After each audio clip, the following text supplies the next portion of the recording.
This is Listen at Your Own Risk, the podcast series that explores today's most interesting questions of risk and actuarial practice. Thought-provoking discussions led by host Andy Ferris, offering insight into the innovative work actuaries are doing to solve critical challenges that face the world.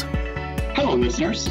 This is Andy Ferris, and welcome back to this edition of our Listen at Your Own Risk podcast series here at the Society of Actuaries. Our special guest today is Toby Hall. Toby is a fellow, currently holds the role of Chief Actuary and Chief Data Officer at Delta Dental Plan of Michigan. He has the title of Senior Vice President there, and Toby is not only leading his own organization, but truly exploring new frontiers for the insurance industry at large. So we're thrilled today to have Toby describe his success in his career. We're particularly interested in hearing about Toby's perspective and how his training, how his experience in bridging business strategy and data analytics has made him a fit for his executive role. So Toby Hall, welcome to the show. Thanks for joining us today. Thanks, Andy. I'm excited to be here. Great. Well, let's begin, Toby, as I do for many of our guests. Just ask you to briefly describe your background and the role you have today. Sure. I did an undergraduate degree in statistics, and when I wrapped up with undergrad, wasn't really exactly sure where to go with a bachelor's degree in statistics, and I stuck around at my undergrad institution doing a little bit of research, working with some professors, and teaching a few classes, and believe it or not, thought teaching might be a good path forward. So after my undergrad degree, I got a secondary teaching endorsement and taught high school math for a year, taught college math for about 2.5 years. And during that time, I wanted to do something in the summers that I could come back and talk with students about. So when I got the inevitable question, hey, Mr. Hall, why do we have to learn this? I would have a very well thought out answer.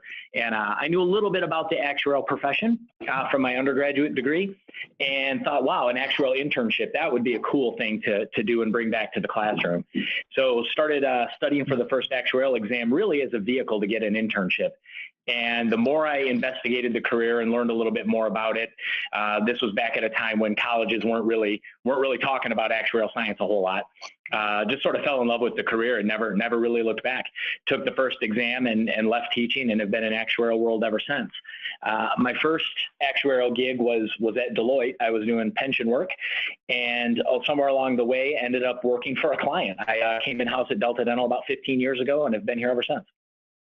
Great, Toby. That sounds excellent. What was your path in terms of, say, moving into some of the leadership roles as you continued to advance in your career?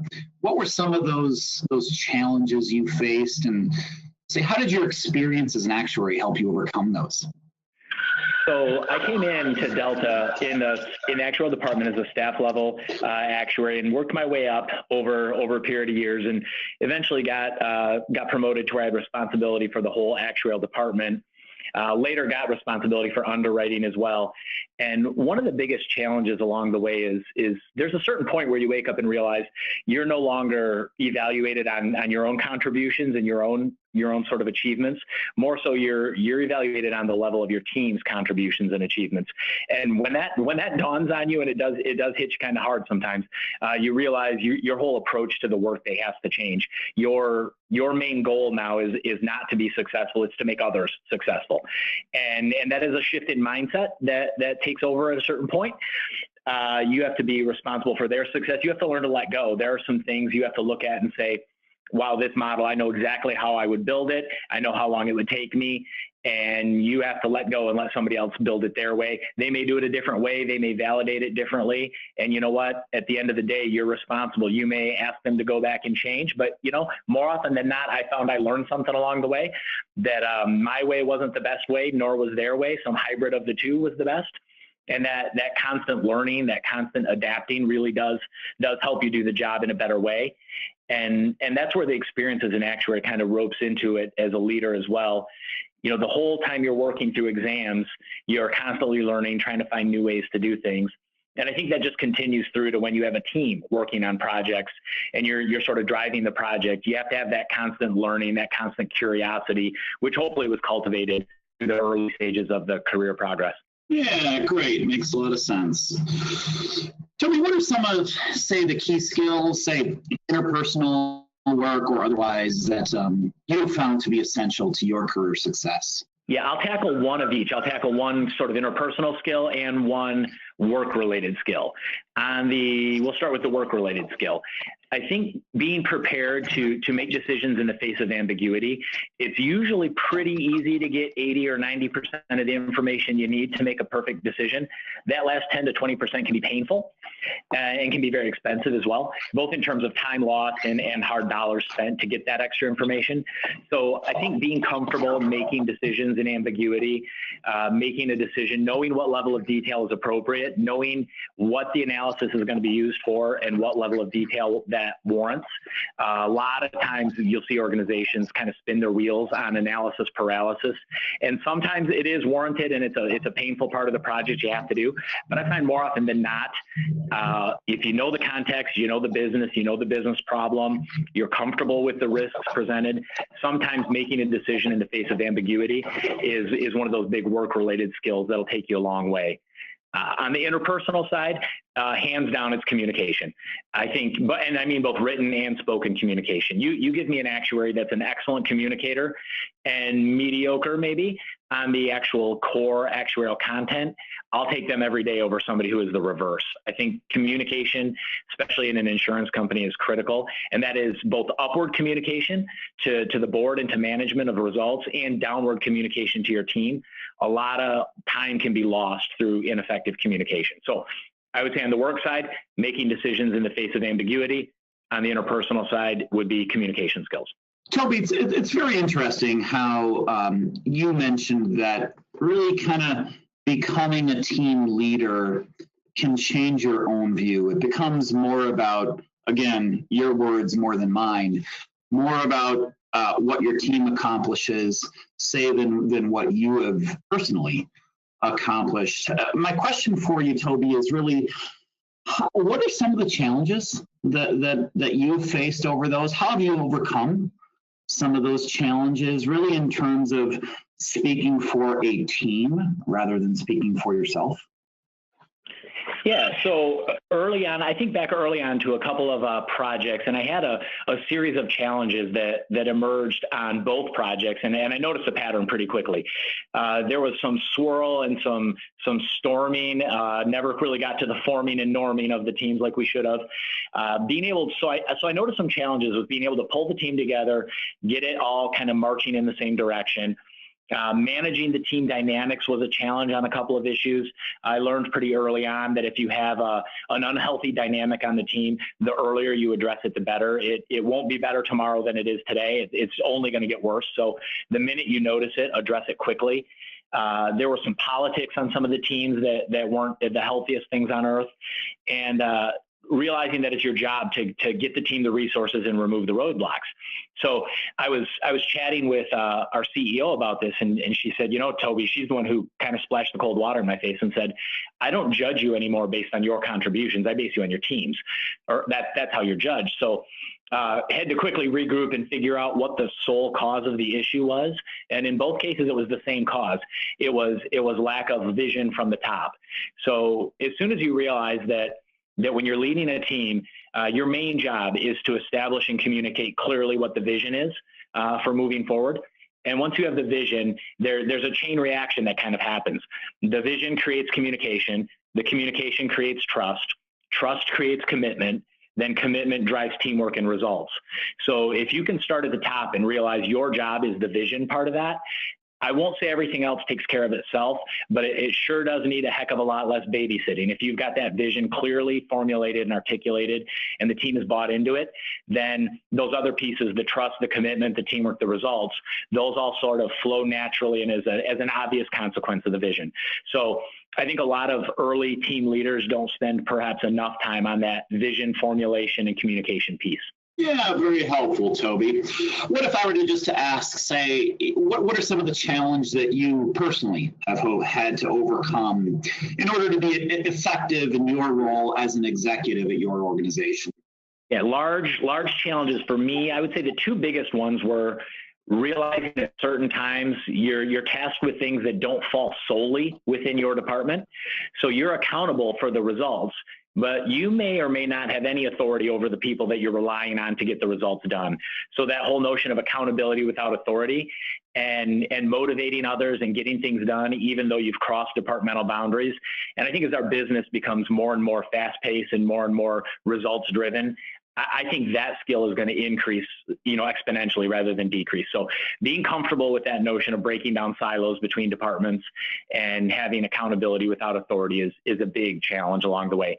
The other one for me is driving large projects. Over the last several years, I've had several projects ranging from IT projects to Affordable Care Act implementations, and being able to take a project that spans many months, if not years, and be able to break it down into pieces, drive the results, keep the status updated, make sure we're hitting milestones and deliverables. That's a big challenge that I'm not sure is natural to a lot of actuaries, and it certainly wasn't perfect the few times I've done it, but it is a fun thing, and it is a good way to stay involved with the business and keep learning. So it'll be fascinating to hear about kind of your career path and how you've gotten to where you are today. Wanted to ask you a little bit, maybe a different set of questions here, just about the insurance industry, about kind of how things are changing today. And maybe in this set, I'll just begin by, maybe if I just ask you, hey, what are some of the most strategic challenges that your organization faces today? And, how does your actuarial background give, you or your organization insight into addressing those challenges? Yeah, so I think as a dental insurance provider, we're part of that broader suite of employer benefits, and there's obviously cost concerns there, and as healthcare costs continue to go up and dental costs continue to go up, some of our plan sponsors, which are large employers, tend to be they're always looking for ways to find the most cost-effective, value-based care they can deliver to their employees. And our customers are absolutely doing the right things for their workforce, trying to get us to bend the cost curve and make sure they're spending the right dollars on the right benefits. So it's a constant flow of trying to stay on top of trends like value-based purchasing, unique and innovative plan designs. What are ways we can make sure we're stretching that dental dollar as far as we possibly can? And at the same time, keeping the providers happy. We need the dentists every bit as much as they need us. So being able to keep all of that functioning and working in the right way, making sure the risk is being allocated correctly, the employer is taking the right amount of risk relative to the carrier, relative to the provider. And those are all right up the actuarial wheelhouse. So that one to me is a no-brainer. An area where I think is changing rapidly and actuaries have a huge place to play, and I think we have to adapt our skill set perhaps a little bit, is around things like big data. I think back to my undergraduate degrees and working through the exams, the underwritten assumption in a lot of that work and a lot of that methodology was data are expensive, data are hard to find, they're expensive to store, so you know what, we have to find methods to wrench as much data and as much insight as we can from the data that we have. And I think today we're almost faced with exactly the opposite problem. We have too much data. We've got hundreds of columns and millions of rows worth of data, and now we have to find a way and find a tool to help us understand that data. And not to say the tools we learned are incorrect or inappropriate, but we need a new set of tools to help us wade through that data, help us understand what millions of records really does represent, what patterns can be found there. Data visualization has become a big thing. In the past, data visualization meant a couple of scatter plots and a box plot, and you probably knew everything you needed to know. That's not so anymore. It's days spent just understanding the data before you even get to the analysis phase. So that whole movement of big data, being able to work and be comfortable with a data set that's hundreds of columns and millions of rows, interspersed with missing values along the way, that messy data approach, that is something that probably didn't need to be covered for actuaries who went through the process a decade or two ago, but it is very much a necessity now. And that means other tools, not just modeling tools and perceptions of the data. I think it even means different software tools. And I think the young actuaries coming through, frankly, I think it's an incredibly exciting time for people that are early, mid, or maybe just finishing up with the exam process. I think it's a really exciting time to be an actuary and be at the front edge of sort of developing out some of those tools. and looking at what some other industries are doing. There's some excellent stuff being done by retailers with large amounts of data. And so I do think it is an exciting time, and when we need to step up and really embrace it. Fascinating to hear the response, Toby. Really, really, really appreciate it. What if I were just to ask, say, in what ways are digital technologies transforming the insurance industry in particular, and really what role do you perceive that predictive analytics, artificial intelligence, et cetera, play in our industry, insurance, today? Yeah, it's an excellent question, and I think it ties right into the previous question. A lot of the digital technologies, they're taking things from big data to even bigger data. As we have mobile apps, I've seen mobile app enabled toothbrushes, and it doesn't take long to think how that might fit into dental insurance. There's wearables. Pretty soon our clothes are going to be telling us what our heart rate is and when it's time to stand up and when it's time to move and we're not climbing enough stairs. And how does that data funnel back into insurance products, or does it?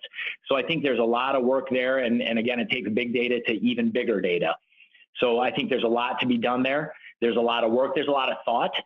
We got to make sure we're ensuring privacy along the way, but there's a lot of potential if those data are handled correctly.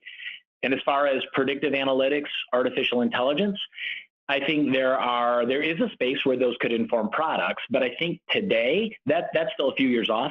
Today, I think there is a space for those technologies in operations. I'll give you one example. If we just process a bunch of claims and we know where we sent those claims, when we're getting inbound phone calls, we could easily, and we do, have the technologies that can pull together a 360-degree view of that member and say, hey, we just sent an EOB to this member 5 days ago. Odds are good that's why they're calling. And we can serve up to the customer service representative, here's the EOB for that claim. This is probably why they're calling. And that is the very, very tip of the iceberg. There's a lot of things in that space we can do to help at the same time lower our own costs and make a more competitive product, and at the same time, give a better customer experience. There's nothing better than calling into customer service, and they've got a pretty good idea why you called already. You've got that connection to the carrier, and you've got a best-in-class experience. It's fascinating to hear the response there, Toby. I will admit that I'm one of those people who has that digital toothbrush, and I happened to look on my phone today. It told me how many times I brushed my teeth and for how many minutes and how many back and forth and blah, blah, blah. It's kind of funny. So those responses are real for me and very practical. Maybe just a final question here, Toby, in this category of kind of the changing industry and digital and all this stuff. Really my question for you is, we have a lot of organizational silos.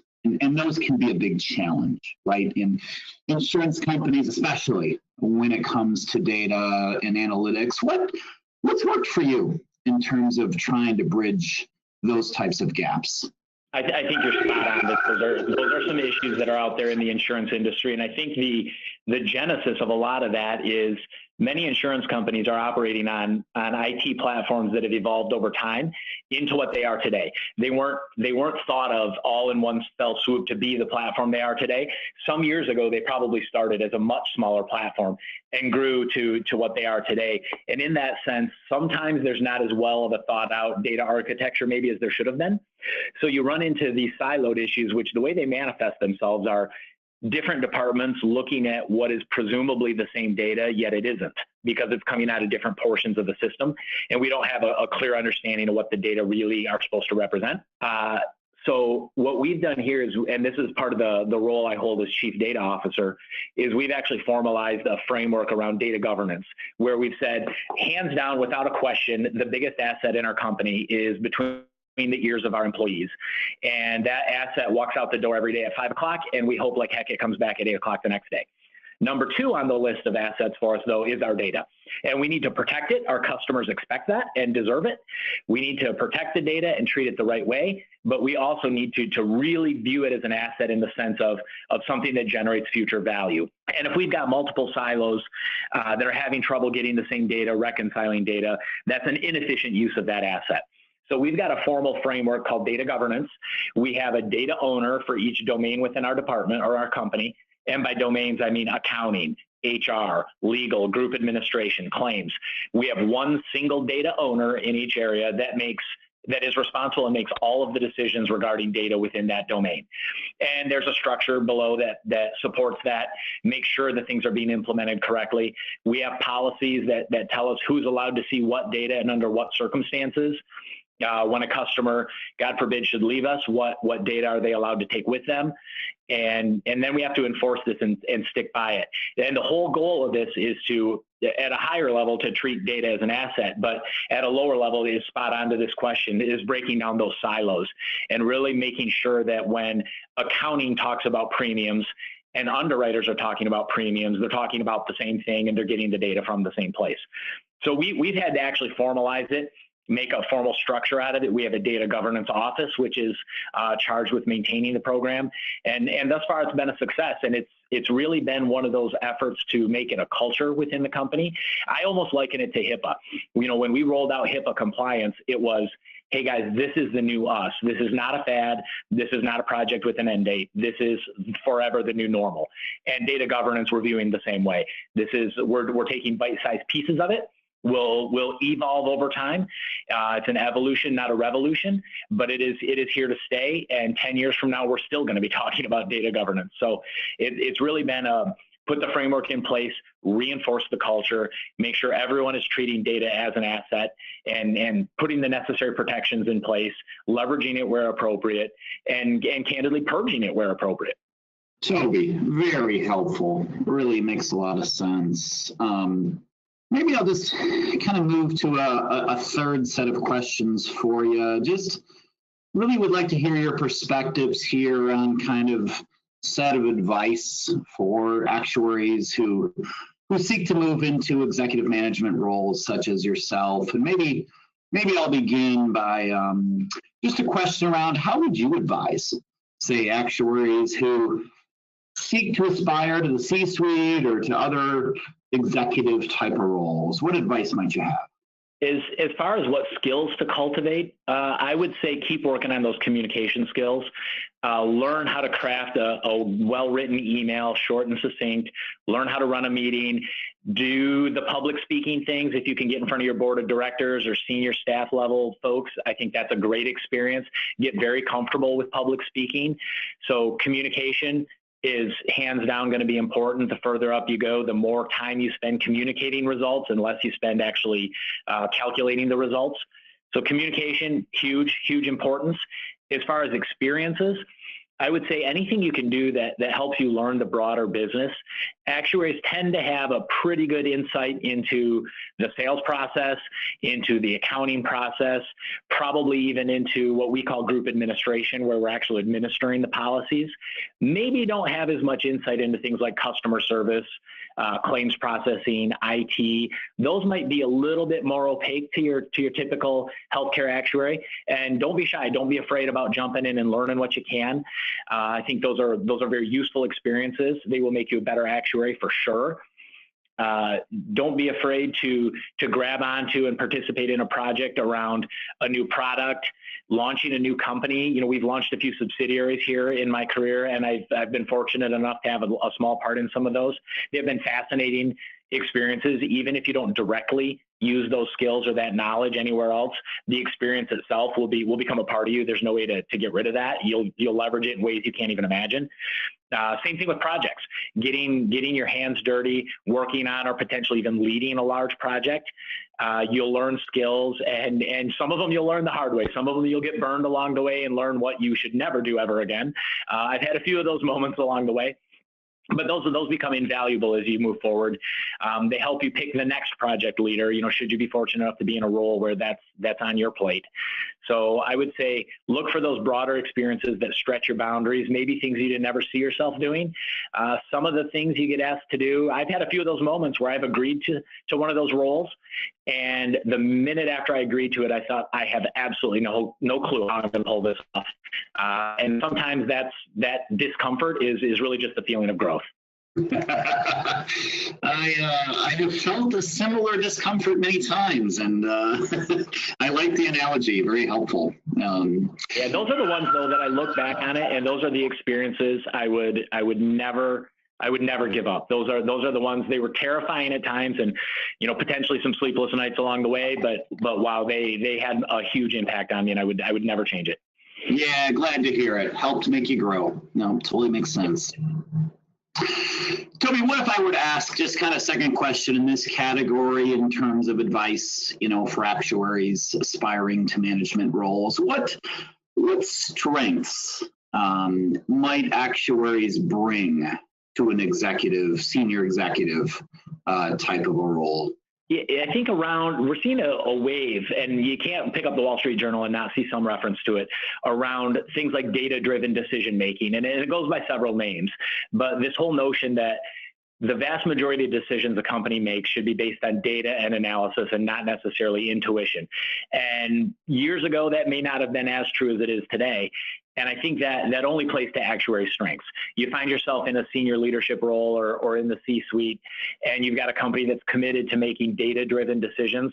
And let's face it, that's what actuaries have been doing for hundreds of years. So that could not play more into the actuarial skill set. The notion of being able to consume a vast amount of information, understand maybe only an inch deep, but certainly the entire business context, go get the correct data to answer the question, analyze it in the correct way, make a decision, follow up and make sure it was the right decision. That whole actuarial control cycle idea that we all wrestled with along the way, that could not be more tailor-made for an organization that's committed itself to data-driven decision-making. So I would say that is by a mile the strength that falls into where an actuary can really add some value in the executive room. The second one is just being comfortable with and understanding the notion of risk. Enterprise risk management, huge buzzword. I think that's well suited for actuaries to play a role, to look holistically at a company and say, hey, top to bottom, not just the traditional underwriting, pricing, and investment risk. What are the other risks, and what actuarial tool set can be deployed to help understand operational risk and reputational risk? Some of these other silos that maybe don't immediately present themselves as an actuarial application, I think actuaries have a great place to play in that space. And what makes it exciting to me is that's never going to be done in a silo.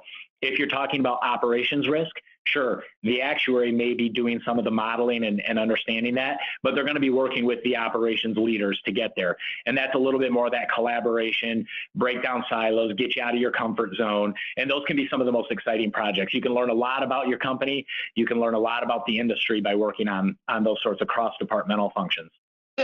Fascinating to hear your perspectives here. At the same time, I have to acknowledge the fact that our time is nearing an end, disappointingly so, here together today. I'll finish with just one more question for you, Toby, and that is, what types of, say, strengths or characteristics do you seek as you seek to hire actuaries? So this is a good follow-up ending question, because it does tie back to some of the things I mentioned before. When I'm interviewing for a new actuary, more so than in the past, I'm looking for effective communicators, and some of that is the resume cover letter, but a lot of it is the interview, whether it's phone, in person, or both, making sure we're bringing somebody on board who can be a strong, solid communicator. I'm looking for somebody with data management experience, whether that was undergraduate work, whether that was job experience work, but dealing with large data sets, understanding what it means to get a massive data set and have to do the data cleaning. None of us enjoys the data cleaning, but it's an important part of the job. And if you've got somebody who can do it well, that's gonna serve them well in the long term. Along the way, the main thing I'm looking for once we get communication and data management checked off is, believe it or not, I'm most interested in how the person thinks about a problem. How do they surround a problem? How do they solve it from a particular business perspective? The exact tools, the exact calculation, the exact model they would use, not so important. They need to be conversant in it, but the subtle nuance and details, we can look that up over time. That's not so important to me. I want to know, how do they think though? What other data would they collect? What other departments would they want to talk to before they try to solve the problem? That whole what is the thought process that goes through your head? I'm a little nervous about somebody who tries to jump in and start fitting a bunch of models right out of the gate without fully understanding the problem. At the same time, I'm a little nervous about people who want to spend all their time thinking about and understanding the problem and never really move to the execution phase. So making sure we're striking the right balance, we're solving the problem appropriately, we're seeking the right input, using the appropriate data, asking the right questions about the data. That's really what I'm trying to get at in an interview process is how does the person actually think? Thank you for this. Your perspectives, your advice, just excellent. Certainly will make an impact in helping all of our listeners, regardless of where they are in their professional journey. And thank you for joining us today. We really appreciate it. It's been my pleasure. Thanks, Andy.